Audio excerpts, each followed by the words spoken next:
El día de hoy vamos a hablar de manejo perioperatorio en el paciente con patología neuroendocrina, a cargo de Charlie Castillo, ya compañero que acaba de terminar su residencia la semana pasada y recibió su grado. Muchas felicitaciones a Charlie. Está en su última ya actividad con nosotros, oficial académica. Muchas gracias a la doctora Isabel Soto que nos acompaña el día de hoy y lo asesoró en todo lo que tiene que ver con el tema de hoy. La dinámica, igual que siempre, Charlie va a hacer su ponencia. Posteriormente, la doctora Isabel hará sus comentarios en relación al tema y luego vendrán los comentarios de los docentes y las preguntas de los participantes. Nuevamente, buenas noches y empezamos, Charlie. Voy a darte el micrófono.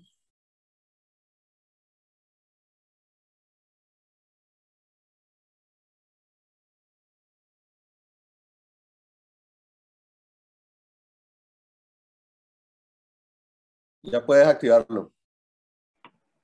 Ok, listo. ¿Me escuchan, profe? ¿Tengo buen audio?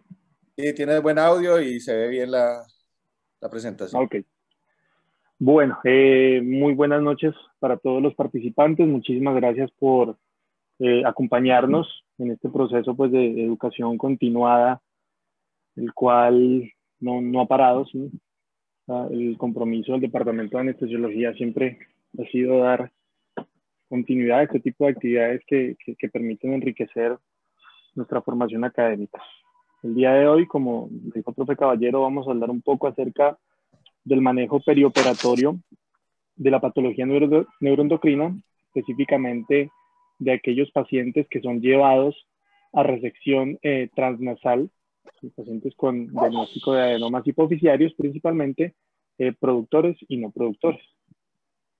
Muchísimas gracias a la doctora Isabel Soto, que me asesoró y me brindó su tutoría durante la preparación de esta conferencia. Este es el temario que vamos a abordar en el transcurso de la conferencia. ¿Sí? Vamos a retomar algunos conceptos básicos acerca de la anatomía y fisiología de la hipófisis. Posteriormente, mencionar los diferentes tipos de clasificaciones que tienen los tumores neuroendocrinos a nivel hipoficiario. Descripciones básicas de los principales síndromes que se pueden asociar a los tumores productores en la glándula pituitaria. El manejo perioperatorio enfocado en cada uno de estos síndromes. Finalmente, abordaremos algunas de las complicaciones que se pueden presentar llevando a los pacientes a este tipo de intervenciones quirúrgicas y finalizaremos con algunas conclusiones puntuales. La glándula pituitaria o glándula hipófisis es conocida, ¿sí? O se ha hecho referencia a ella como la glándula hormonal maestra debido a las innumerables influencias que ejerce sobre la homeostasis fisiológica. El nombre pituitaria proviene del latín pituita, que se refiere a flema, ¿sí? Y esto hace, digamos, una semejanza de lo que se creía que era la función de la glándula hipófisis cuando empezó a hablarse sobre ella. Aristóteles mencionaba que la función de esta glándula era la producción de moco y que ese moco salía a través de la nariz. Sin embargo, no fue sino hasta 1912 cuando Harvey Cushing en su tratado La glándula pituitaria y sus trastornos empieza a hacer una descripción un poco más acertada acerca de la función de esta glándula, asociándola con los pacientes con acromegalia. Se encuentra ubicada en la silla turca, ¿sí? Una estructura en forma de silla de montar que está en la cara superior del hueso esfenoide. Por encima el seno esfenoidal, como lo vemos en esta imagen, y debido a su localización, pues es susceptible de un abordaje quirúrgico transnasal o transesfenoidal en los pacientes con patología neuroendocrina. Las relaciones anatómicas están dadas principalmente por ramas de la arteria carótida interna, de la cual proviene su irrigación. Asimismo, estructuras adyacentes como los nervios, los pares craneales 3, 4, 6 y la rama B1 y B2 del nervio trigémino acompañan a la anatomía de la glándula hipófisis. Y esto es muy importante que lo tengamos en cuenta porque son estructuras que debido a su cercanía son susceptibles de algún tipo de lesión intraoperatoria. La irrigación de la hipófisis está dada principalmente por las ramas hipofisiarias superiores e inferiores de la arteria carótida interna, ¿sí? La rama superior, hipofisiaria superior, va a irrigar principalmente la hipófisis anterior o adenohipófisis, mientras que la arteria hipofisiaria inferior irrigará a la hipófisis posterior. Permítanme un momento, aquí yo cambio el puntero. A la hipófisis posterior.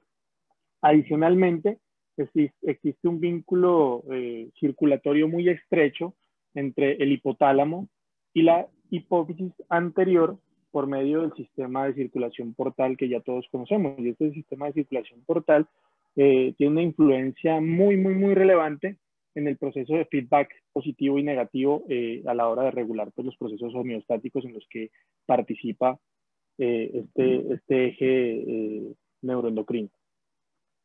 Es una representación gráfica de básicamente lo que sucede en este eje neuroendocrino, como les digo, en el cual por medio de las diferentes hormonas que se producen por los órganos diana, por ejemplo, la hormona tiroidea, la glándula tiroidea, la glándula suprarrenal, van a generar una especie de estímulo dependiendo de las necesidades y de las concentraciones circulatorias de las hormonas que producen, lo cual finalmente afectará la producción de factores que van a estimular o a inhibir la liberación de hormonas que se producen a nivel de la hipófisis anterior.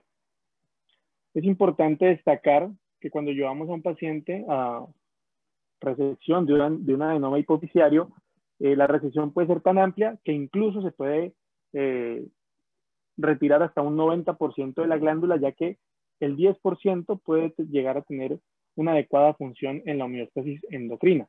Cuando ya se superan estos valores o cuando ya se reseca más del 90% de la glándula, entonces podemos empezar a tener algún tipo de manifestación asociada a deficiencias hormonales. La hipófisis posterior o neurohipófisis básicamente es un reservorio en el cual se almacenan la hormona antidiurética y la oxitocina que son producidas a nivel hipotalámico, ¿sí? Mientras que en la hipófisis anterior o adenohipófisis van a haber una especie de células, digamos, especializadas que van a tener la capacidad de producir diferentes tipos de hormonas según los estímulos fisiológicos del cuerpo. Dentro de ellas se destacan 6 grupos celulares, ¿sí? Las células somatotropas, que básicamente producen hormona del crecimiento, son las más abundantes en la hipófisis anterior en un 50%. Las lactotropas, que producen prolactina, presentes en un 25% de la glándula. Las corticotropas en un 10%, que producen hormona estimulante de la glándula suprarrenal. Tirotropas, productoras de hormona estimulante de la tiroides, en un 10% también. Y las gonadotropas, que básicamente van a inducir la producción de hormona luteinizante y hormona folículo estimulante a nivel gonadal. Cuando nos enfrentamos a un adenoma hipofisiario, debemos tener en cuenta de que este puede presentarse en cualquiera de estos tipos de células, lo cual va a llevar a que se genere en algunas ocasiones hiperproducción de estos productos hormonales que van a desencadenar una serie de signos y síntomas, o un síndrome, mejor dicho, en el cual nos vamos a enfrentar y puede llegar a ser un desafío en el perioperatorio. Hay varias clasificaciones de los tumores hipofisiarios. Entonces, nosotros podemos tener un paciente el cual no tiene ningún tipo de sintomatología, por alguna causa diferente fue llevado a una resonancia nuclear magnética de cerebro y se encontró una masa a nivel hipofisiario. Estos son los que conocemos como incidentalomas, que se pueden presentar hasta en un 10% de la población general. Hay otro tipo de tumores que pueden estar asociados a síntomas neurológicos, y esto principalmente dado porque el crecimiento de los tumores celares se puede dar hacia arriba, debido a que la estructura que los limita por debajo es una estructura ósea, como es el hueso esfenoidal, y esto puede generar alteraciones en las estructuras adyacentes, como por ejemplo el nervio óptico o el quiasma óptico, ¿listo? Que es una de las características más frecuentes cuando hay síntomas neurológicos asociados a un tamaño tumoral significativo. Por otra parte, puede haber manifestaciones hormonales asociadas a una producción de las diferentes células, como ya lo habíamos mencionado anteriormente, y generar algunos tipos de síndromes específicos.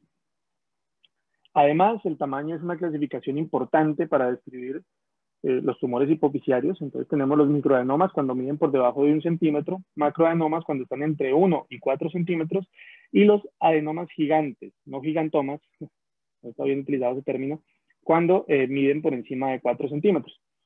Importante tener en cuenta aquí que todo paciente que tenga tumores hipofisiarios por encima de 0.6 centímetros o 6 milímetros debería tener dentro de sus estudios prequirúrgicos un perfil hormonal completo, ¿sí? Debido a que este tipo de lesiones puede generar tanto una hiperproducción hormonal, si se asocia pues a una hiperplasia de células específicas, o una hipofunción en el caso de que genere algún tipo de compresión de las células adyacentes al tumor a nivel hipofisiario. Según la funcionalidad, también los podemos clasificar como tumores funcionales y tumores no funcionales. Los no funcionales son los más prevalentes, se encuentran hasta en un 54% de todos los casos de adenomas hipofisiarios. Y dentro de los funcionales hay algunos específicos que, a pesar de que se tiñan de alguna sustancia específica asociada con la producción hormonal, no van a generar ningún tipo de síntomas, y esos son los denominados tumores funcionales silentes. Básicamente, cuando nos enfrentamos a un adenoma hipofisiario productor, hay varios tipos, ¿sí? Asociado principalmente a las células que ya les había explicado anteriormente. Entonces tenemos los adenomas lactotrofos o productores de prolactina, ¿sí? Que son los más frecuentes de los tumores productores, están hasta en un 35 a 60% de los casos de tumores productores.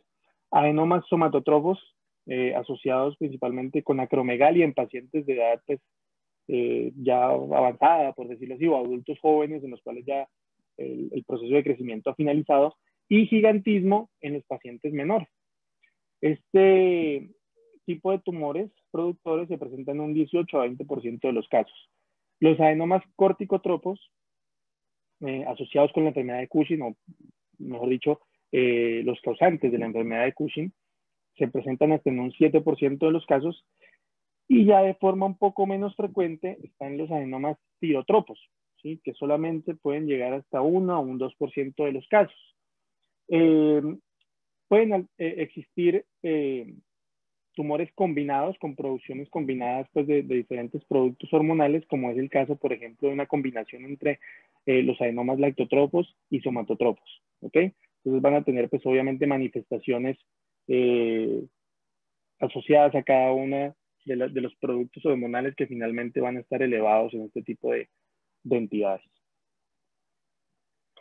En condiciones fisiológicas, también pueden presentarse algún tipo de agrandamiento hipofisiario asociado principalmente a hiperplasia, como mecanismos compensatorios, como por ejemplo en el embarazo, en el cual pues obviamente se van a requerir unos niveles más elevados de prolactina, para haber hiperplasia de las células que producen este tipo de hormona.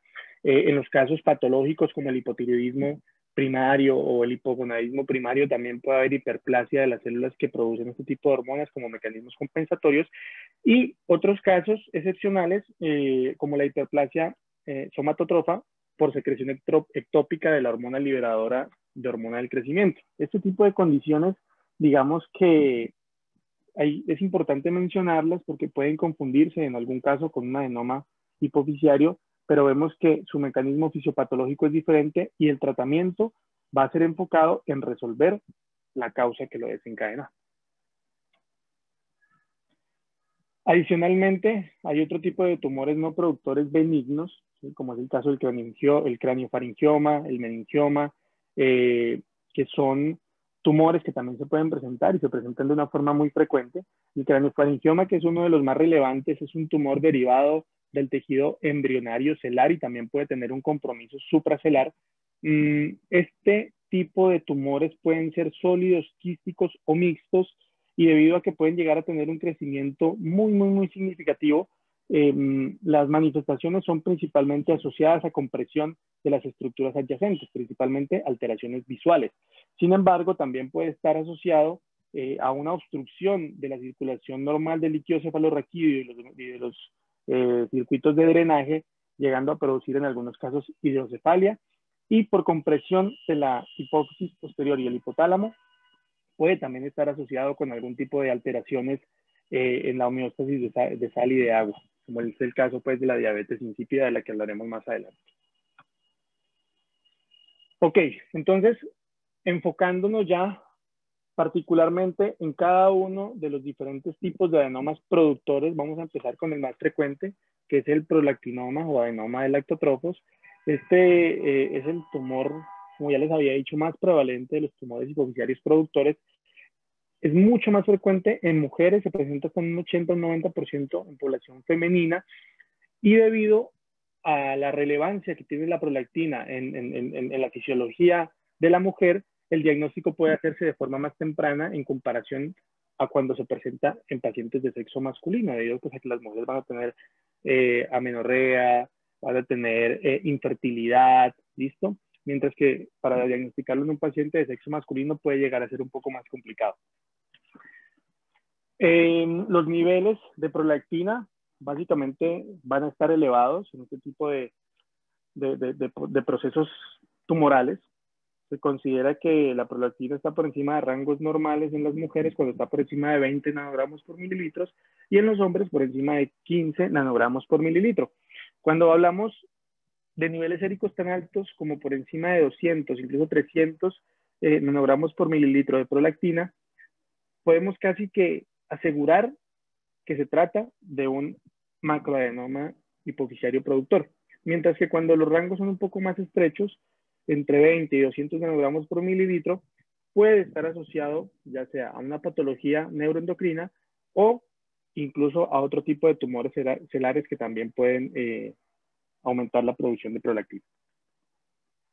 El tratamiento, dependiendo del tamaño y de las manifestaciones clínicas, la cirugía no es la primera línea de tratamiento. Si son tumores pequeños, por debajo de 1 centímetro, y no tienen ningún tipo de compromiso anatómico a nivel del sistema nervioso central, se puede establecer un manejo farmacológico, principalmente con agonistas de la dopamina, que van a inhibir pues, la producción de prolactina. Dentro de ellos los más relevantes, pues la cabergolina, la bromocriptina, como medicamentos destacados para el tratamiento. Sin embargo, hay que tener algo muy en cuenta con este tipo de fármacos, y es que la cabergolina, que es quizá el de primera línea, es un medicamento que ha estado asociado a generar o a inducir alteraciones valvulares cardíacas. Esto ha sido reportado, pero cuando se usan dosis altas, y estas dosis altas por encima de 5 miligramos día por más de 6 meses están dados principalmente en pacientes con enfermedad de Parkinson.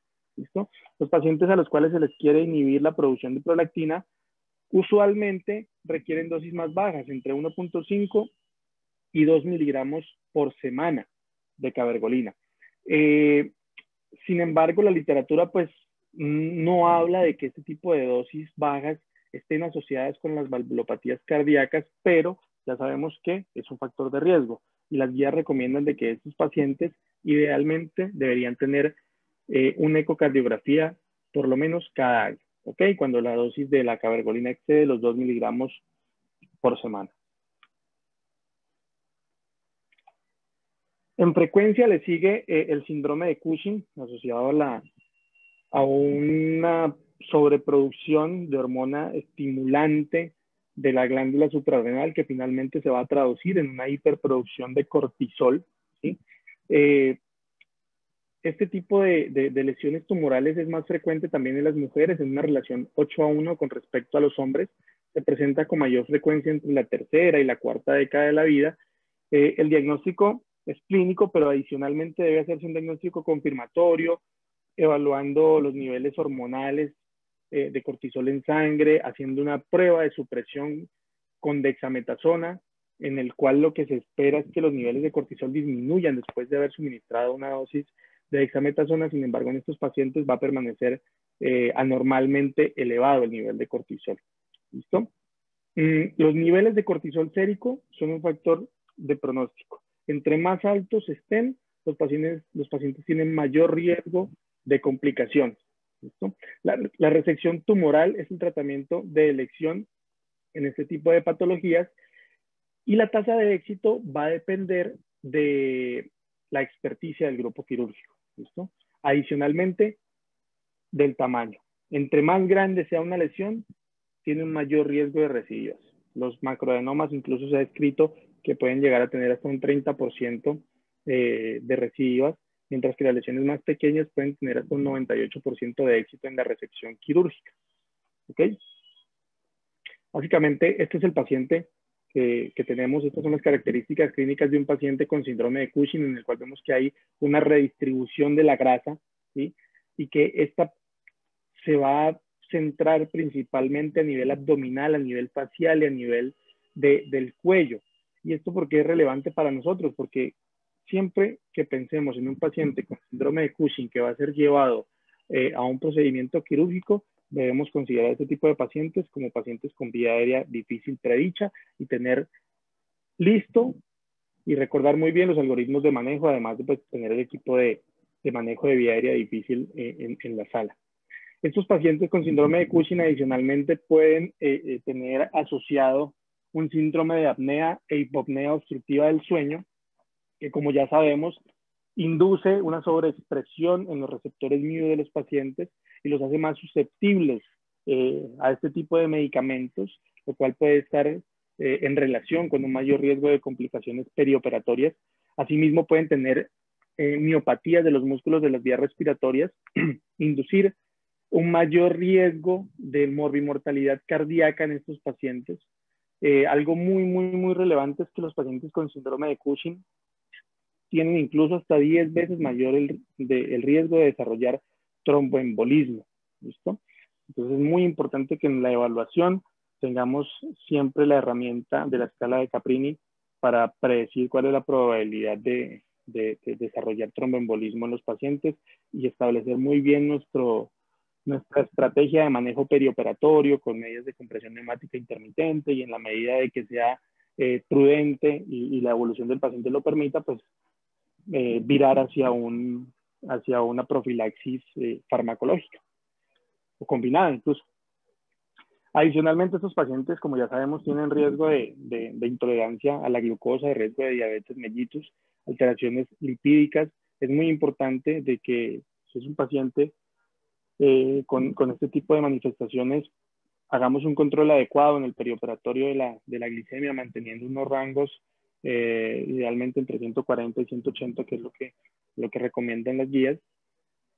Y evaluar muy bien las alteraciones hidroelectrolíticas que pueden llegar a ser muy frecuentes en estos pacientes, principalmente dadas por hiponatremia. Por otra parte, cuando nos referimos a tumores o adenomas hipofisiarios somatotropos, estos son los que se asocian a una hiperproducción de la hormona del crecimiento, que finalmente lo que va a inducir es una producción elevada de la hormona similar a la hormona del crecimiento, perdón, de la hormona del crecimiento similar a la insulina subtipo 1 que se produce a nivel hepático, ¿listo? Y esto induce a nivel acral un crecimiento significativo de las extremidades, de las estructuras óseas craneofaciales, así mismo como de otros órganos. Incluso estos pacientes pueden llegar a tener agrandamiento cardíaco, agrandamiento vascular, y los hace muy susceptibles de desenlaces adversos cardiovasculares en el perioperatorio, cuando se trata de una patología pues con un periodo de evolución significativo. Son pacientes que pueden estar asociados con hipertensión, diabetes mellitus, apnea obstructiva del sueño, incluso hasta en un 70% de los casos. El diagnóstico se hace principalmente evaluando los niveles séricos de hormona del crecimiento, asimismo como del factor similar a la insulina subtipo 1. ¿listo? Y asociado con una neuroimagen. La resección transestenoidal es el tratamiento de elección para este tipo de patologías, y la tasa de éxito también puede llegar a ser hasta en un 40%, lo cual va a estar influenciado por el tamaño de la lesión y por la experticia del grupo quirúrgico. Como ya les dije, estos pacientes pueden tener hasta en un 70% asociado a una apnea hipopnea obstructiva del sueño. Tienen mucho mayor riesgo cardiovascular, y como vimos, debido a sus cambios anatómicos craniofaciales, debemos considerar a estos pacientes siempre como pacientes de vía aérea difícil, incluso pacientes que puede llegar a ser difícil su ventilación. Entonces, estar muy pendientes de esto, tener presentes los algoritmos de manejo y el equipo de vía aérea difícil cuando nos llegue a quirófano este tipo de patologías en los pacientes a los que nos enfrentamos. La intolerancia a la glucosa es una condición que también se puede presentar con una frecuencia no despreciable y hay que tenerla en cuenta. Finalmente, de los tumores productores, podemos hablar de los tumores tirotropos, que son productores de hormona estimulante de tiroides. La dificultad con este tipo de tumores es que debido a su baja frecuencia, hoy en día no existe en la literatura un protocolo de manejo establecido para este tipo de pacientes en el perioperatorio. Por ejemplo, este estudio, que es un estudio retrospectivo en el cual se describe la experiencia de un sitio de referencia que recoge una muestra de pacientes de 1987 hasta el 2012, recolectando finalmente 2.268 pacientes con adenomas hipoficiarios. Y de estos adenomas hipoficiarios, solamente 19 pacientes de los 2.200 correspondieron a adenomas productores de TSH. ¿Listo? ¿Qué encontraron ellos? Aunque los números pues obviamente son muy bajos, ellos lograron encontrar de que las manifestaciones o el espectro de manifestaciones clínicas puede ir desde un hipertiroidismo, un eutiroidismo, hasta un hipotiroidismo. ¿Ok? Entonces debemos tener en cuenta los posibles riesgos y complicaciones, los cuales se pueden detectar desde la valoración prequirúrgica cuando nos llegue un paciente de este tipo a la evaluación preoperatoria. ¿Qué es importante resaltar aquí? Como ya les dije, se pueden presentar desde un hipertiroidismo hasta un hipotiroidismo. Los pacientes con alteraciones endocrinas a nivel tiroideo deben ser llevados a cirugía cuando están compensados, ¿ok? La cirugía hipoficiaria se considera, la resección de adenomas hipoficiarios se considera una cirugía electiva. Entonces, no debemos tener ningún tipo de inconveniente en retrasar este tipo de procedimientos con la justificación de compensar muy bien los diferentes tipos de manifestaciones, ya sean de tipo hipertiroideo o de tipo hipotiroideo. Esto puede llegar a tomar entre 6 a 8 semanas, pero la idea es que los pacientes vayan en un estado eutiroideo.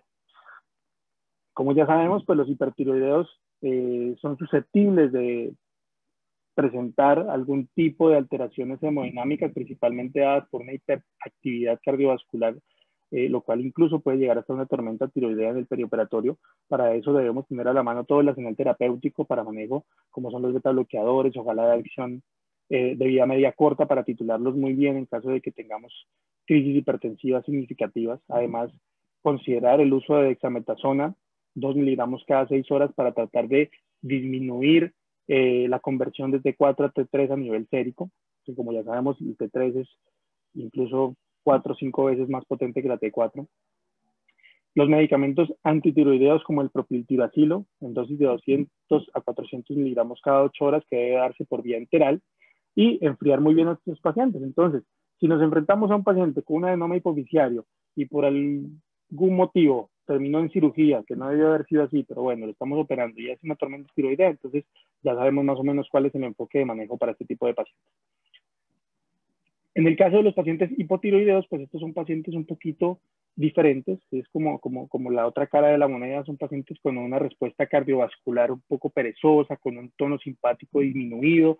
Entonces ellos básicamente van a ser más susceptibles a presentar episodios hipotensivos en el transoperatorio, y eso debemos tenerlo muy en cuenta. tener a la mano todo el arsenal de medicamentos, ojalá con efecto alfa y efecto beta para que nos genere sus propiedades a nivel cronotrópico e inotrópico, una mejor compensación de los episodios hipotensivos en el perioperatorio. Hay dos tipos particulares de presentación de los adenomas hipofisiarios.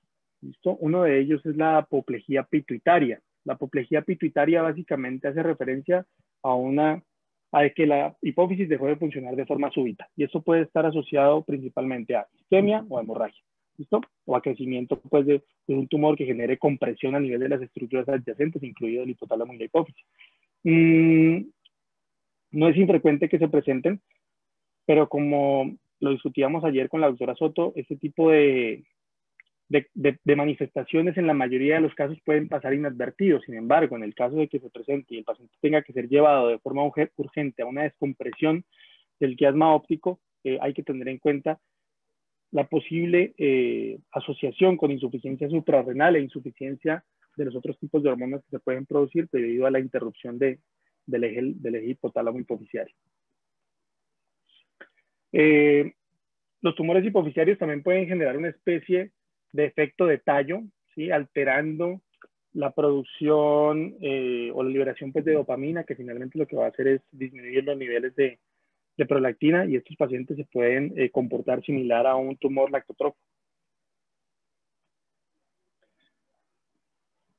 Si nos adentramos un poquito en el manejo anestésico de este tipo de pacientes, entonces lo que ya les había mencionado, hay que tener en cuenta que la mayoría de los procedimientos quirúrgicos transesfenoidales son de tipo electivo y no son considerados cirugías sensibles al tiempo cuando estamos hablando de patología benigna. Entonces vamos a tener el tiempo suficiente para hacer una evaluación preoperatoria muy bien hecha, con un arsenal de paraclínicos enfocados en las necesidades del paciente, y asimismo manejar y plantear nuestro plan anestésico para el intraoperatorio y el postoperatorio. ¿Qué vamos a valorar en los pacientes cuando llegan a la consulta prequirúrgica? Vamos a aplicar las guías de valoración preoperatoria que ya conocemos, ¿sí? Publicadas en 2014. Pero adicionalmente también es importante que tengamos en cuenta todo el espectro clínico que estos pacientes pueden conllevar asociado a ese tipo de condiciones. Documentar muy bien los déficits neurológicos o las alteraciones visuales que el paciente tenga, ¿sí? Evaluar si el paciente es un paciente con signos de hipertensión endocraniana o con un riesgo de hipertensión endocraniana, para que esto nos alerte que es una complicación posible en el perioperatorio. Cuáles son las imágenes diagnósticas que el paciente tiene, si tiene algún tipo de invasión de otras estructuras adyacentes o de manifestaciones clínicas asociadas a compresión. Y hay 3 preguntas básicas que debemos hacernos. Entonces, ¿es un paciente que tiene riesgo de falla adrenal? ¿Listo? ¿Es un paciente con vía aérea difícil? ¿Ok? ¿O es un paciente que puede tener riesgo de alteraciones hidroelectrolíticas en el perioperatorio?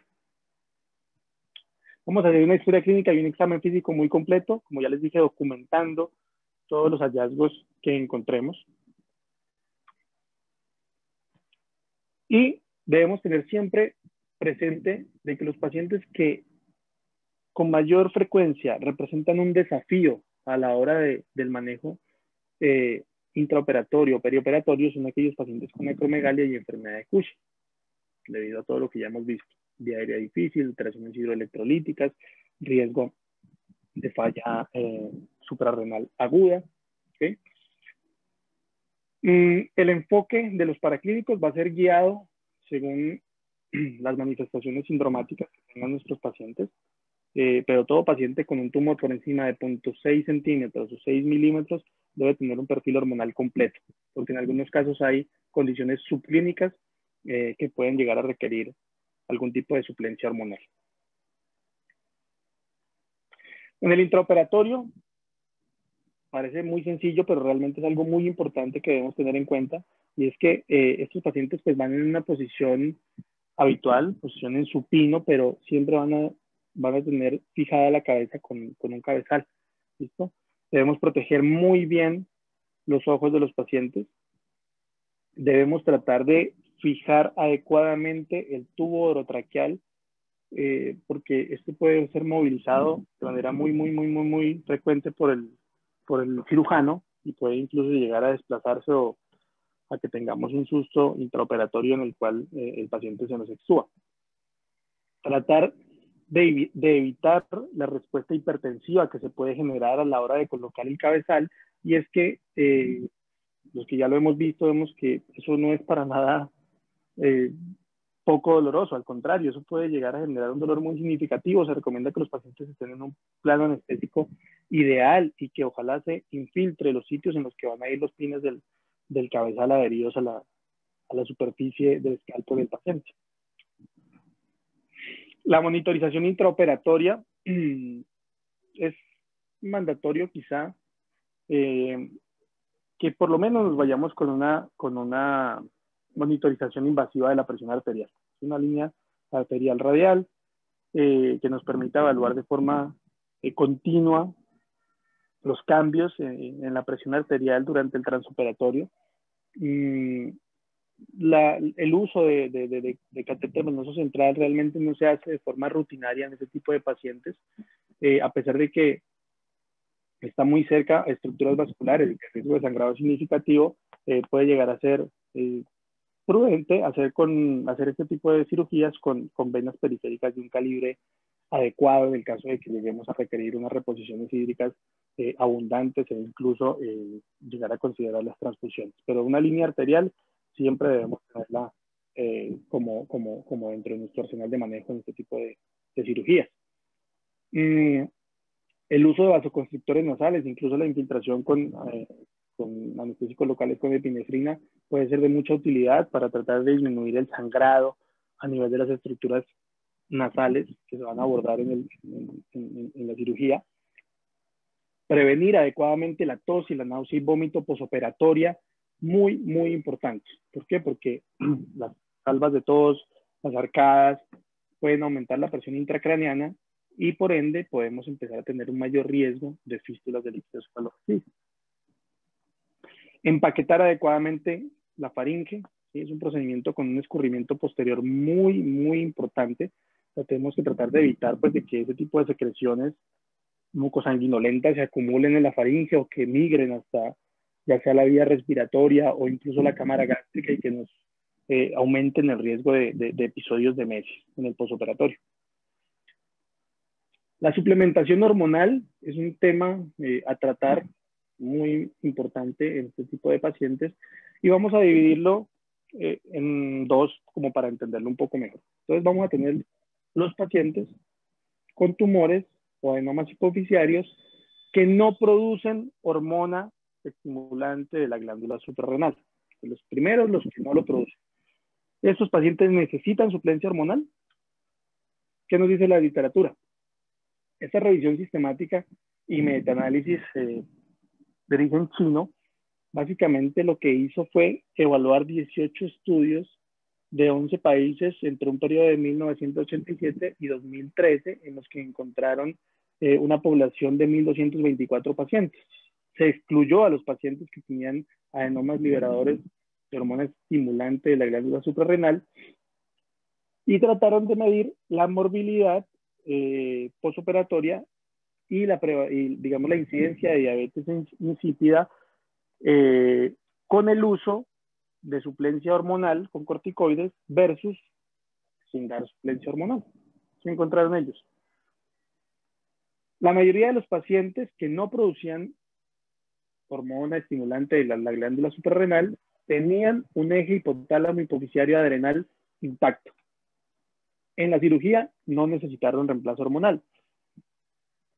La suplementación con esteroides exógenos incluso podría haber llegado a aumentar la liberación de hormona antidiurética y de una manera no significativa predisponer al desarrollo de diabetes insípida. Entonces, ¿cuál es la recomendación en ellos? Que básicamente la suplencia hormonal en pacientes que no producen ACTH no está indicada. Algunas guías americanas sugieren que podríamos utilizar, pues, tenemos pues digamos poco de temor de que el riesgo de fallo suprarrenal sea significativo, podríamos utilizar dosis bajas entre 6 a 10 miligramos de dexametasona en un periodo corto, debido a que estas dosis bajas no nos van a alterar los estudios posteriores para ver si el paciente sí hizo o no hizo una insuficiencia suprarrenal. En el otro lado tenemos los pacientes con tumores productores de ACTH. Estos pacientes es mandatorio la suplencia con glucocorticoides en el perioperatorio. ¿Por qué? Porque el riesgo de falla adrenal aguda es muy significativo y esta condición, perdón, esta condición puede incluso llegar a poner en riesgo la vida de los pacientes. Esta tablita se las traigo básicamente para que hagamos el ejercicio de las equivalencias de los diferentes corticoides. Entonces nosotros habitualmente usamos dexametasona entre dosis de 4 a 8 miligramos para prevención de náusea y vómito postoperatoria y como coadyuvante analgésico. Cuando nosotros damos 8 miligramos de dexametasona, que eso equivale más o menos a 20 miligramos de hidrocortisona, estamos dando una dosis total de más o menos 210, 211 miligramos de hidrocortisona con los 8 miligramos de dexa. ¿Qué dicen las guías? A pesar de que es una dosis equivalente, el reemplazo de glucocorticoides debe hacerse idealmente con hidrocortisona, debido pues, a sus características farmacológicas, un inicio de acción mucho más rápido que nos puede ayudar a prevenir la instauración de una falla suprarrenal aguda. ¿Cómo vamos a hacer la suplencia hormonal? Esta guía del Reino Unido, publicada el año pasado, muy práctica, nos recomienda que todos los anestesiólogos deben estar familiarizados con los signos y los síntomas de la insuficiencia suprarrenal, hacer un diagnóstico precoz y establecer una suplementación temprana, debido a que los retrasos pueden incluso llegar a ser fatales. Hay una consideración, y es que cuando nosotros sospechemos que el paciente puede llegar a tener una instauración de insuficiencia suprarrenal aguda, a pesar de que no sea un tumor productor de ACTH, o a pesar de que venga con estudios de cortisol sérico y el cortisol sérico sea normal, pero nosotros tengamos temor de que se presente esta patología, es preferible dar suplencia hormonal. ¿Okay? ¿Por qué? Porque está demostrado de que los periodos cortos a dosis bajas de glucocorticoides no van a tener un impacto fisiológico relevante en el postoperatorio de los pacientes. Si ya los damos de manera más prolongada, pues ahí sí se pueden presentar otro tipo de alteraciones, pero por periodos cortos no. Las dosis que se recomiendan son las dosis de estrés para el manejo perioperatorio. Entonces, antes de la cirugía mayor, vamos a suministrar 100 miligramos de hidrocortisona y debemos suministrar 200 miligramos en las siguientes 24 horas. Las guías recomiendan una infusión en ese periodo de esos 200 miligramos, pero también podemos utilizarlos en dosis distribuidas, 50 miligramos cada 6 horas, que finalmente nos va a alcanzar esa dosificación de 200 miligramos. La dexametasona la ponen como una alternativa, ¿listo? Como una alternativa aquí, pero como les dije, la recomendación es que las dosis de estrés se manejen con hidrocortisona, ¿ok? En los niños, las dosis de estrés de hidrocortisona se dan con base en los kilogramos del paciente. Entonces, 2 miligramos por kilo de la dosis inicial en el prequirúrgico y después, si el paciente pesa 10 kilogramos, vamos a dar 25 miligramos en las siguientes 24 horas. Si pesa entre 11 y 20 kilos, 50 miligramos en las próximas 24 horas. Y si pesa por encima de 20 kilogramos y el paciente es prepuberal, 100 miligramos, o si es puberal, 150 miligramos en las siguientes 24 horas. ¿Listo? Esto en el postoperatorio va a requerir de una disminución progresiva de la dosis con la intención de que evaluemos si los pacientes finalmente sí hicieron o no hicieron una falla suprarrenal. ¿Listo? Y es que las dosis altas pues, nos pueden interferir con la interpretación de este tipo de estudios postoperatorios. En términos generales, este es un procedimiento que se hace con anestesia general, ¿sí? No hay un régimen pues, que esté descrito que sea superior al otro. Lo que sí es muy importante es que debe haber un adecuado control hemodinámico para garantizar unas presiones de perfusión cerebral óptimas en los pacientes. La emergencia debe ser muy suave, ¿sí? Debe ser con un paciente muy despierto, pero un paciente no combativo, que ojalá no desencadene salvas de tos o arcadas que nos puedan aumentar la presión intracraneana. Y muy importante, que tratemos de evitar la presión positiva a la hora de la emergencia en estos pacientes, porque hay casos descritos de neumoencéfalo, adicionalmente del riesgo que puede conllevar una probabilidad mayor de fístula de líquido cefalorraquídeo, pero lo principal es el riesgo del neumoencéfalo. ¿Listo? Los pacientes deben estar muy quietos en el transoperatorio. ¿Listo? Asegurar muy bien un buen plano anestésico, aunque el estímulo doloroso puede llegar a no ser tan alto, pero sí es importante que tengamos en cuenta de que no se deben mover. La aracnoides, que es una estructura pues, que está muy cerca, en algunos casos puede llegar a ser lesionada, ¿sí? Y esto aumenta el riesgo de fístulas de líquido cefalorraquídeo. El catéter espinal no se utiliza de forma rutinaria en todos los pacientes que vayan a ser llevados a resección transfenoidal de adenomas hipoficiarios. Este debe ser discutido en conjunto con el neurocirujano y definir si es pertinente o no colocar un catéter espinal en estos pacientes para disminuir un poco la probabilidad de fístulas. El uso de paracetamol y opioides combinados son una buena alternativa como estrategia de analgesia multimodal en los pacientes sin descartar el resto del arsenal terapéutico que tenemos. Y la emergencia debe ser progresiva, la extubación debe ser controlada, tratar de no gritar a estos pacientes cuando los vayamos a despertar. Una buena analgesia multimodal, un adecuado control del dolor en el manejo posoperatorio, ojalá con una escala por debajo de 4, de 3 en escala visual análoga. La UCI posoperatoria sí es necesaria, muy necesaria porque estos pacientes deben tener una monitorización estricta debido al riesgo de sangrado, debido al riesgo de falla suprarrenal, debido al riesgo de alteraciones hidroelectrolíticas. Entonces, no son pacientes para mandarlos a piso. Para finalizar, vamos a hablar un poco acerca de las complicaciones que afortunadamente en manos expertas pueden llegar a ser muy poco frecuentes. Hay casos descritos de centros de experiencia de pérdidas de la visión por debajo de un 5%, alteraciones infecciosas por debajo de un 0.5%, lesiones vasculares también por debajo de un 0.4%.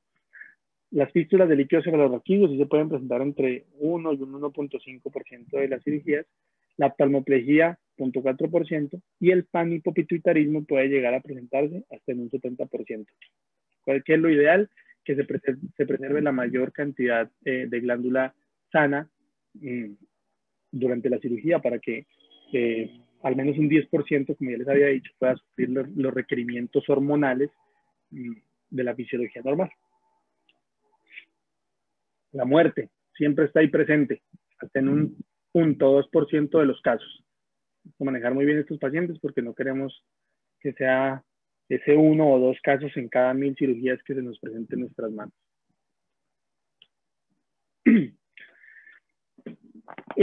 Dentro de las complicaciones perioperatorias, quizá más en el periodo posoperatorio, no es para nada despreciable el desarrollo de alteraciones en la homeostasis del sodio y del agua. ¿Okay? Estos pueden llegar a tener una prevalencia incluso hasta de un 25% de los casos en pacientes con cirugía hipoficiaria. Hay 3 tipos. La diabetes insípida, el síndrome de secreción inadecuada de hormona o inapropiada de hormona antidiurética y una combinación de estos 2 tipos de patologías. Entonces, primero, hablemos someramente de la diabetes insípida. Una condición patológica básicamente en la cual los niveles de arginina vasopresina van a estar por debajo de lo normal, ¿listo? O incluso abolidos en algunas condiciones en las que hay una resección incluso hasta de la hipófisis posterior. El estado de volemia en estos pacientes debido a la ausencia de hormona antidiurética va a estar bajo, el sodio sérico va a estar incrementado, ¿sí? El sodio urinario va a estar disminuido debido a esa pérdida aumentada de agua libre. El gasto urinario puede estar también, perdón, el gasto urinario en estos pacientes puede estar también disminuido, ¿sí? Y el mecanismo básicamente está dado por una pérdida, una disminución en los niveles séricos de arginina vasopresina.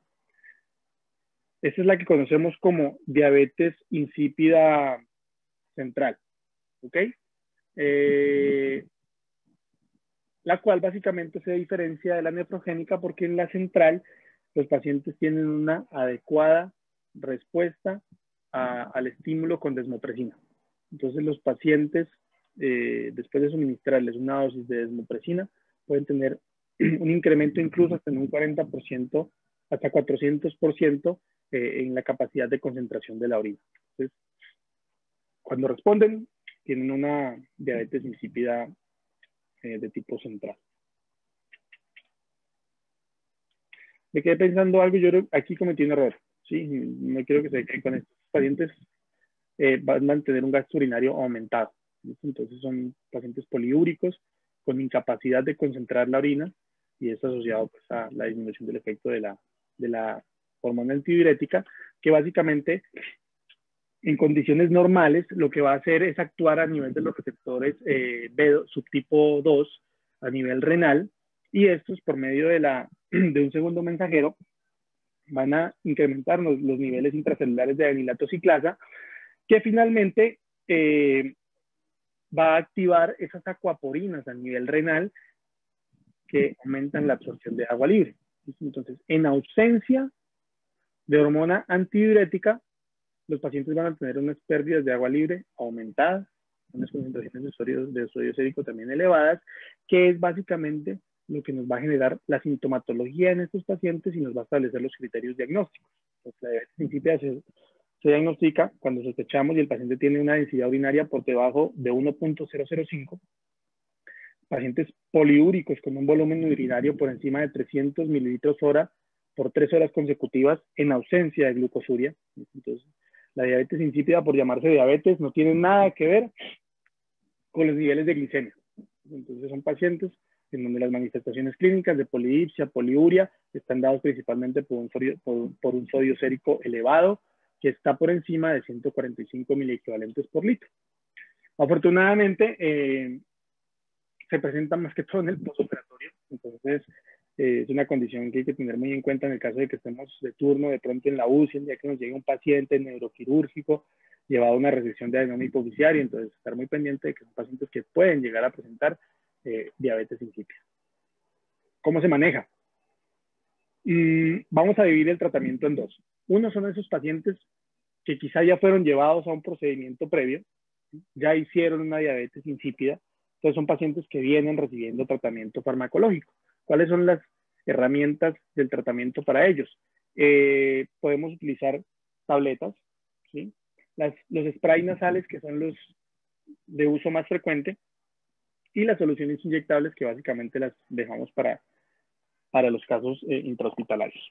Entonces, la diabetes insípida con vía de tratamiento nasal requiere unas dosis de más o menos 10 a 40 microgramos al día de desmopresina. Esa desmopresina se puede dividir en dosis única, en 2 o en 3 dosis al día. También la podemos suministrar de forma intravenosa. Entonces, por ejemplo, el paciente llegó a cirugía, no se aplicó la desmopresina intranasal. Entonces yo digo, ¿cuánto le suministro de desmopresina subcutánea o intravenosa como para hacer una equivalencia de la dosis que él viene manejando? Entonces es más o menos 10 veces por debajo del valor de la dosis nasal. Entonces el paciente viene tomando 40, viene aplicándose 40 microgramos, le vamos a suministrar 4 microgramos. Lo ideal siempre es que lleven el medicamento y se lo apliquen el día de la cirugía. En los pacientes pediátricos, por debajo de 3 meses, no está muy avalado el uso de la desmopresina, pero por encima de estas edades se prefiere la vía transnasal. Les dejo este recuadro como para estar pendiente de las dosis. A veces a algunos nos dificulta mucho aprendernos este tipo de de dosificaciones de todos los medicamentos, pero este es extraído de Medscape, que es una plataforma de educación médica muy conocida y con una relevancia académica significativa. El manejo intraoperatorio de los pacientes con diabetes insípida, que es el otro escenario. Entonces, listo, me llegó el paciente, ya venía diagnosticado, ¿qué debo hacer? Que se suministre su dosis de desmopresina el día de la cirugía. No la trajo. O la cirugía fue una cirugía muy larga, la instauración de esta patología no se da en el posoperatorio, sino que se da en el intraquirúrgico. Debo sospecharla cuando tengamos los signos clínicos, hacer un seguimiento de densidad urinaria, sodio sérico y diuresis para establecer si el paciente cursa con este tipo de patologías, y en caso de que así sea, tengo la alternativa de utilizar la desmopresina endovenosa, las dosis que ya revisamos, o incluso puedo utilizar una dosis o un manejo con vasopresina. ¿A qué dosis? Podemos utilizarla en un bolo de 100 miliunidades, que equivale a 0.1 unidades de vasopresina acuosa, seguidos de una infusión entre 100 y 200 miliunidades hora. ¿Cómo vamos a titular el manejo? Hacer una medición cada 30 minutos, cada 60 minutos de la osmolalidad plasmática, la cual idealmente debe estar por debajo de 290 miliosmoles por litro. Y en caso de que estemos alcanzando este objetivo terapéutico, manejarlo con líquidos isotónicos. ¿Qué pasa si mi paciente tiene unos niveles de sodio sérico elevados que me van a comprometer la osmolalidad plasmática por encima de 290 miliosmoles? Entonces, en ese caso, vamos a cambiar a unos líquidos hipotónicos. ¿Listo? El objetivo terapéutico no solo es el sodio sérico. Importante, los pacientes, por ejemplo, en la unidad de cuidado intensivo, si nos tocó en un turno, llegó de neurocirugía, hace diabetes insípida, le instauro el manejo con desmopresina, debo evaluar osmolalidad plasmática, sodio sérico, diuresis, y tratar de que estas variables lleguen a un rango de normalidad para, según eso, ir titulando la dosificación del tratamiento farmacológico. En los niños también podemos hacer uso de la vasopresina por vía endovenosa, en el caso de que se instaure una diabetes insípida perioperatoria, a dosis mucho más bajitas. Nuevamente, Medscape es una herramienta súper útil que nos permite recordar todo este tipo de dosificaciones. Podemos dar dosis de 0.0005 unidades por kilo en la primera hora, y después suministrar dosis que no excedan los 0.01 unidades por kilo hora en infusión continua. Finalmente, vamos a hablar un poquito acerca de la hiponatremia postquirúrgica. La hiponatremia postquirúrgica es todo lo contrario a la diabetes insípida. Entonces, en estos pacientes, básicamente, hay dos causas principales. Uno, una secreción inadecuada de hormona antidiurética, y lo otro, que puede ser iatrogénica asociada a una sobredosificación de desmopresina. ¿No? El diagnóstico de síndrome de secreción inadecuada de antidiurética se hace por exclusión. Siempre debemos descartar causas de pseudohiponatremia, como por ejemplo la hiperglicemia, que debido a su efecto osmótico puede arrastrar líquido intracelular y llevarlo al espacio vascular y disminuir los niveles de una forma falsa, por decirlo así, falso positivo de sodio sérico. El hipotiroidismo también es una condición asociada a pseudohiponatremia, y la insuficiencia adrenal no tratada. Entonces, siempre descartar esas patologías. La instauración de la sintomatología en el síndrome de secreción inapropiada de antidiurética es mucho más larvado. La instauración de los síntomas y de los signos va a depender de los niveles de sodio sérico. Entonces, como es una patología un poco más crónica, los pacientes en la mayoría de los casos están asintomáticos, ¿listo? Pero puede llegar a tener niveles de sodio tan bajos que puede comprometernos el estado neurológico del paciente. Inicialmente presentar náuseas, letargo, pueden llegar a tener un estado mental alterado e incluso convulsiones. En estos casos, entonces, la corrección de la hiponatremia debe hacerse de una forma más agresiva, como les voy a explicar más adelante. Las causas pues, del síndrome de secreción inadecuada de antidiurética son muchas. En este caso, pues que nos concierne el día de hoy, principalmente asociado a una cirugía mayor, como es la resección transesfenoidal de adenomas hipofisiarios. El trauma craneoencefálico severo también está asociado a esto, y esto es lo que conocemos como el síndrome del cerebro perdedor de sal, porque eso es lo que sucede cuando hay un exceso de hormonas tiroides. El tratamiento de la secreción inadecuada de antidiurética, básicamente restricción de líquidos entre 500 a 100 mililitros día del aporte hídrico total en los pacientes. La corrección del sodio de forma súbita solamente se hace cuando los pacientes tienen niveles tan bajos que están comprometiendo el estado neurológico, pueden llegar a presentar convulsiones. Entonces, en esos pacientes vamos a manejar bolos de solución hipertónica de al 3% para tratar de llevar el sodio sérico a un rango de seguridad por encima de los cercano o levemente por encima de los 125 miliequivalentes por litro. A tener en cuenta, si los pacientes no tienen síntomas o manifestaciones severos de hiponatremia, no requieren instauración agresiva de tratamiento. El riesgo de corregir súbitamente el sodio, como ya todos sabemos, es desencadenar una mielinolisis póntina cerebral.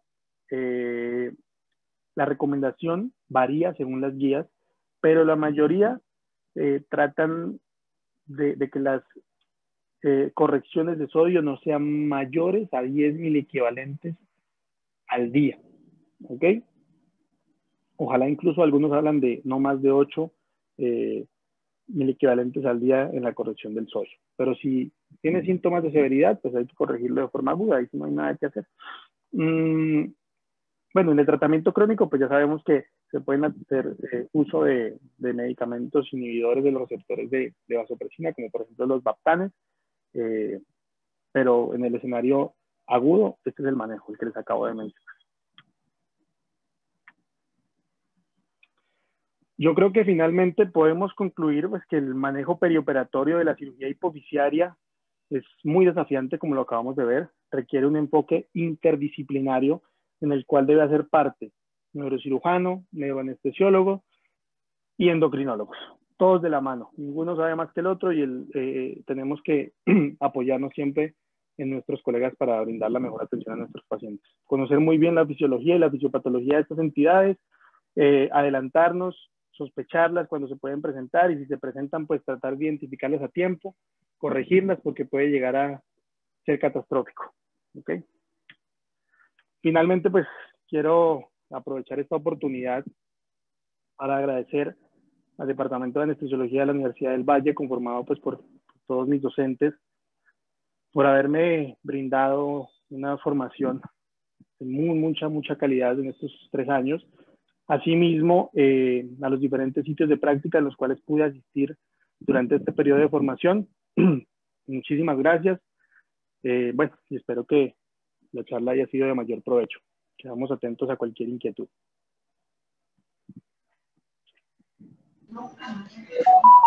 Bueno, buenas noches.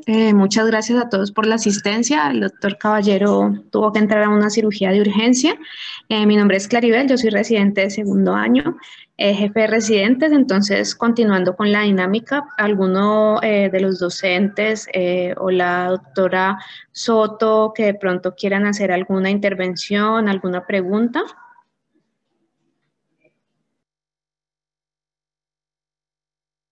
Ya está habilitado para que todos activen el micrófono quienes quieran participar.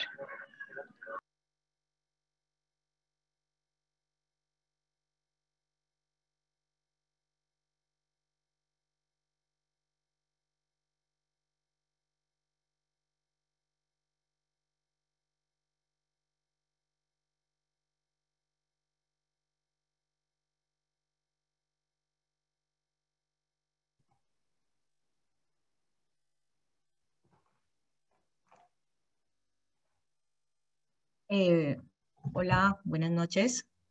Pues primero, felicitarte porque terminaron pues todo el grupo de residentes. La verdad fue un grupo que me gustó mucho. y del cual yo también aprendí mucho. Respecto a estos tumores, pues lo que el doctor dice, hay muchos puntos a aclarar desde el punto de vista anestesiológico, ya que hay varias hormonas que están involucradas en cada proceso, pero hay unos punticos que tenemos que tener en cuenta, digamos, como tips para los anestesiólogos, como son, por ejemplo, paciente con Cushing, tener mucho cuidado pues, con los niveles de cortisol y la hipertensión. Tienden a llegar muy descompensados a veces. Los pacientes pues, con acromegalia, como decíamos, problemas de vía aérea, súper difíciles a veces de intubar por el crecimiento que se presenta normal de la mandíbula y la macroglosia con que vienen, y también tener mucho cuidado con la hipertrofia ventricular que pueden tener, que a pesar de que son pacientes jóvenes, la pueden presentar. ¿Qué más sería? Pues un riesgo también que a veces nos compete son las fístulas de líquido cefalorraquídeo, porque es necesario a veces antes de iniciar la cirugía ponernos de acuerdo con neurocirugía si el paciente requiere un catéter raquídeo para disminuir la posibilidad de la presencia de estas fístulas. ¿Listo? Por ejemplo, las fístulas, como mostró Charlie, la incidencia es baja, 2 al 5% de todas las cirugías de base de cráneo, pero hay tumores específicos como los craneofaringiomas que esta estadística se nos puede subir hasta el 11%. Entonces, digamos que es mejor entrar preparados para esto. No sé si alguien quiera otra intervención, otras cosas. El doctor Eduardo Lema está levantando la mano. Estoy tratando de hacerlo porque estoy como coanfitriona, pero no me lo ha permitido. Tal vez intenten allí. Ya me entró. Ya, bueno, buenas noches a todos. Muy chévere la presentación, Charlie. Doctora Isabel, también pues muchas gracias por la oportunidad con nuestros residentes. Entonces aquí en la clínica en Banaco ellos pasan en un muy buen momento y desde el punto de vista académico creo que ganan muchísimo con los casos que ustedes hacen acá. Y fundamental, digamos que dos cosas. La primera es la experticia del neurocirujano. Hacemos una cirugía para intentar y es una cirugía que en las manos pues más expertas, digamos que parece a uno como una cirugía de tránsito, una cirugía en la que podría no pasar nada. Fundamentalmente, también hacer énfasis en la importancia de la monitoría del gasto urinario. Nosotros a veces nos enredamos o no nos enredamos, digamos, nos enfocamos en cosas muy importantes, en monitorías supremamente complejas que hoy en día, gracias a Dios, tenemos la posibilidad de monitorear muchas variables, pero la sola monitoría del gasto urinario, que es la cuantificación exacta, hora a hora, disciplinada, juiciosa, anotando en un papelito, eso nos da una información muy importante para actuar de manera oportuna en esos casos. Pues quería como recordar eso.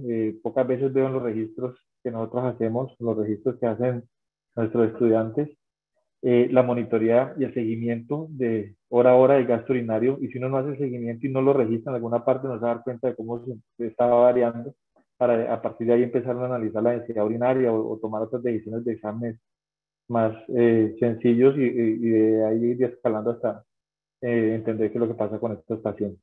Muchas gracias a todos, felicitaciones a Charlie y a todos los muchachos que terminaron y gracias por la conferencia. Muchas gracias, doctor Lema. El doctor Ochoa también está levantando la mano. Ya le activo el micrófono.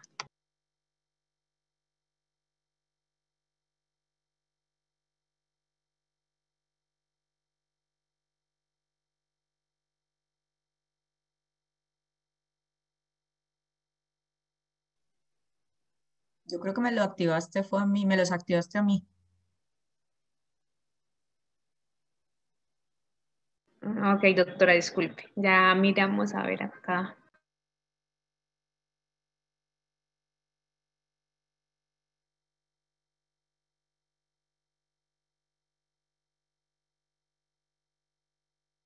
Doctor Ochoa, ¿ahí puede activar su micrófono? Hola, ¿me escuchan? Sí, ahora sí. Señor. Sí, señor. Bueno, lo primero es, me uno a la felicitación a Charlie. Es un excelente grupo de residentes y de verdad pues que es un orgullo ser parte del departamento cuando los residentes que se gradúan son de tan alta calidad. También felicitaciones por la exposición, por la tutoría de Isabel. Y tenía dos dudas puntuales. La primera mencionó que el uso de hidrocortisona tenía cierta evidencia mejor en infusión que en bolos. Yo hasta hace algún tiempo, al revisar el tema, encontraba que no habría mayor diferencia.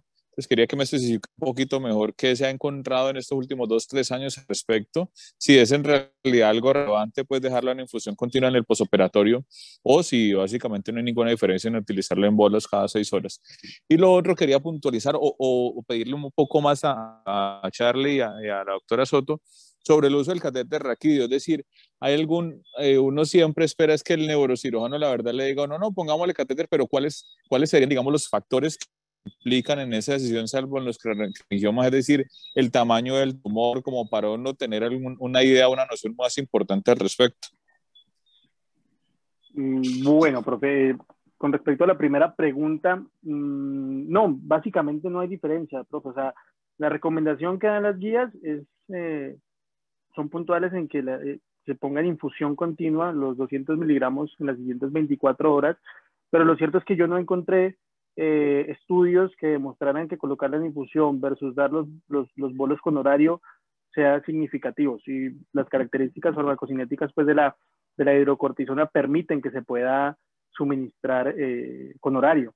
¿Listo? Entonces, realmente no es porque sea superior la una a la otra, o por lo menos no encontré que fuese superior, sino porque las guías lo colocan ahí en su esquema de tratamiento, como una infusión. Y con respecto pues al tamaño, bueno, ahí sí me voy a apoyar un poco en la doctora Soto, que es la experta en el tema, a ver si no encontré pues unas medidas específicas de tumores como para uno establecer cuándo colocar catéter raquídeo, cuándo no. Eso es más bien una consideración subjetiva de parte del neurocirujano y de parte del neuroanestesiólogo que esté acompañando el procedimiento, pero no sé si la doctora de pronto... Sí, no, eso, o sea, no hay, porque lo que decíamos, la estadística mundial de fístulas en los tumores de hipófisis es de alrededor del 7 al 13%. Digamos, nosotros en el grupo hacemos por ahí 40 al año, llevamos por ahí unas 400 hipófisis y la incidencia es de 2 al 5%, pero como te digo, ya lo hemos empezado a depurar basándonos en el tamaño, lo que decían ahí, los tumores gigantes de más de 4 centímetros, pues hombre, no se le niega el catéter. Reintervenciones, porque nos llegan pacientes con 5 y 6 intervenciones previas. Entonces ya uno sabe que pues, el sitio de la colocación del colgajo está muy toreado, ya uno sabe que va a estar muy difícil y la incidencia va a ser mucho más alta, y específicamente en tumores del craniofaringioma, que se sale un poco de la estadística, lo que decíamos que era como dentro de los tumores de hipófisis, se fistulizan el 11% de los craniofaringiomas. Entonces ya ahí también, pero como te digo, que haya una conducta, un protocolo a nivel mundial, no lo hay.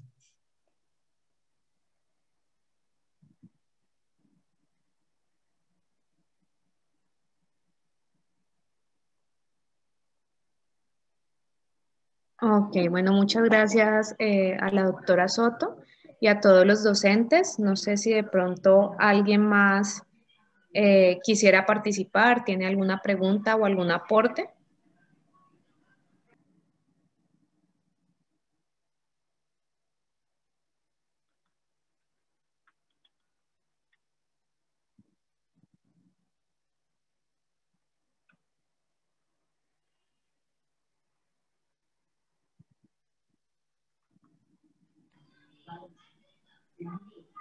Bueno, vamos a activarle el micrófono al doctor Lema. Allí ya puede activar el micrófono, profe. Gracias. Quisiera preguntarles a la doctora Isabel si efectivamente todos los pacientes, todos van a la UCI. Si todos los pacientes los llevan a la UCI, pues existen algunos que realmente podrían ir directo al piso.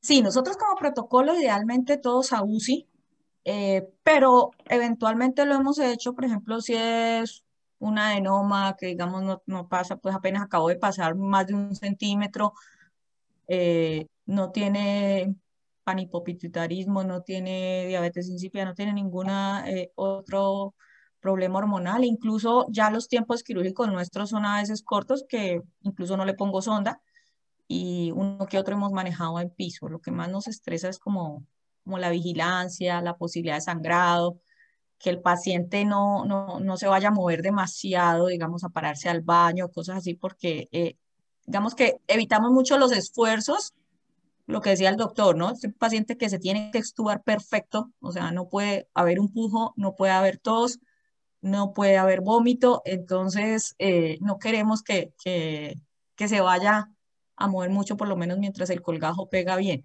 Entonces, por lo menos preferimos las primeras 24 horas en UCI.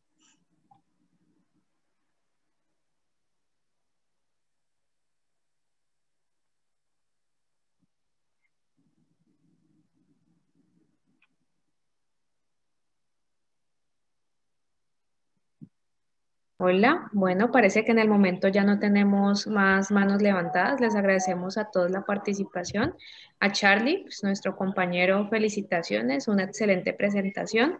Nuevamente el doctor Caballero pues ofrece excusas por no poder acompañarnos al finalizar la reunión.